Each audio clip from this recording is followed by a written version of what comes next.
La colonisation, c'est l'armée française qui va quelque part, qui impose sa loi, qui fait déménager les gens des terres, et ceux qui résistent, ils sont morts. C'est ça la colonisation. Et Georges Clemenceau, juillet 1885, dit ceci à la tribune de l'Assemblée nationale. Combien de crimes atroces, effroyables ont été commis au nom de la justice et de la civilisation. Je ne dis rien des vices que l'Européen apporte avec lui, de l'alcool, de l'opium qu'il répand, qu'il impose s'il lui plaît. Et c'est un pareil système que vous essayez de justifier en France, dans la patrie des droits de l'homme. Tout est dit. La colonisation, c'est bien entendu des heures qui ont été noires, mais c'est aussi des heures qui ont été belles, avec des mains tendues, etc. Des heures qui ont été belles. Le pauvre, il s'est fait tailler sur les réseaux sociaux. Il a pris cher, mais il a contre-attaqué. Il a contre-attaqué en expliquant quoi? On a construit des écoles, on a construit des routes, on a fait plein de choses dans les pays que nous avons colonisés. Alors la colonisation, c'est le Maghreb, Algérie, Tunisie, Maroc, et puis l'Afrique. Vous connaissez bien l'Afrique, Thierry Breton, Sénégal, Gabon, Guinée, Côte d'Ivoire, enfin, les îles, Martinique, tout ça qui sont encore chez nous. Enfin, donc, et il dit ceci, Bruno Retailleau sur Twitter, il dit... C'est l'esprit de repentance le problème qui nous empêche d'établir une relation franche et loyale avec les pays africains. Alors, l'esprit de repentance, il faut le dire une bonne fois pour toutes, c'est de la flûte totale. Ça n'existe pas. La colonisation telle qu'elle a existé, c'est une succession de crimes. Voilà, c'est tout ce qu'on a fait... Tout a été effacé par les crimes, par le sang qui a coulé, par le sang que nous avons fait couler. Parce que la colonisation, c'est l'armée française qui va quelque part, qui impose sa loi, qui fait déménager les gens des terres, et ceux qui résistent, ils sont morts. C'est ça la colonisation. Et ça fait longtemps que des Français le disent. Georges Clemenceau, personne ne va dire que Clemenceau c'est l'anti-France, il a gagné la guerre de 14-18. Georges Clemenceau, juillet 1885, dit ceci à la tribune de l'Assemblée nationale. Combien de crimes atroces, effroyables ont été commis au nom de la justice et de la civilisation. Je ne dis rien des vices que l'Européen apporte avec lui, de l'alcool, de l'opium qu'il répand, qu'il impose s'il lui plaît. Et c'est un pareil système que vous essayez de justifier en France, dans la patrie des droits de l'homme. Tout est dit dès 1885. Pourquoi Clemenceau dit-il cela? Parce qu'à l'époque, l'opinion publique française est un peu effrayée, on l'a oublié, effrayée par l'attitude de l'armée française en Algérie.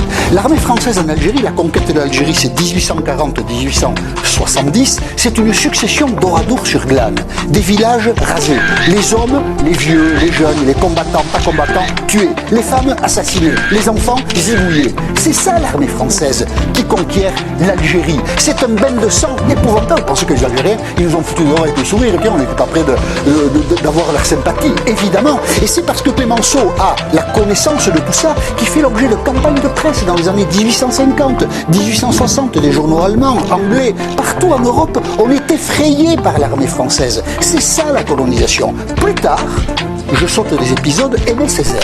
Aimé Césaire est encore, il était martiniquais, donc la Martinique, disons que c'est la France. Il a un intellectuel formidable, il a imposé le terme de négritude, c'est les Noirs enfin pouvaient raconter l'histoire telle qu'ils l'avaient vécue, écrit un discours sur le colonialisme en 1950 qui est un discours formidable. Vraiment, c'est un... Et il dit ceci à tous ceux qui parlent, comme Retailleau, les écoles qu'on a faites, les hôpitaux. Eh bien, Aimé Césaire leur répond ceci. Je parle de millions d'hommes arrachés à leurs dieux, à leur terre, à leurs habitudes, à leur vie, à la danse, à la sagesse. Je parle de millions d'hommes à qui on a inculqué savamment la peur, le complexe d'infériorité, le tremblement, l'agenouillement, le désespoir, le larbinisme.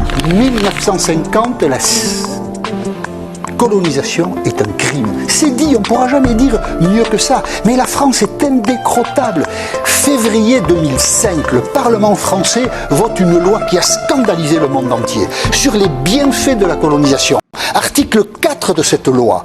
L'article 4 de cette loi dit que désormais, les programmes scolaires reconnaissent en particulier le rôle positif de la présence française outre-mer, notamment en Afrique du Nord. C'était votre copain Jean-Pierre Raffarin, qui était Premier ministre, il est français, qui a couvert cette honte. Je dis une honte parce que l'année suivante, Jacques Chirac, président de la République, penaud, vraiment c'est ridicule, a demandé au Conseil constitutionnel de l'aider à annuler ce dispositif et la loi a été changée. C'est ça la France. Et voilà que Bruno Retailleau, il revient nous remettre les pieds là-dedans. Mais enfin, il faut arrêter quand même. La colonisation est un crime, point final, et il faut que nous le reconnaissions tous. Ceci dit, je ne veux pas me fâcher avec Bruno Retailleau, qui est un type sympathique, alors je vais lui faire une spéciale dédicace, Le temps des colonies de Michel Sardou, une chanson de 1975, et le clip il date de 1977. Moi monsieur j'ai eu la belle vie, au temps béni des colonies. Les guerriers m'appelaient grand chef, au temps glorieux de la web. J'avais des ficelles au képi, au temps béni des colonies. On pense encore à toi, au Guana.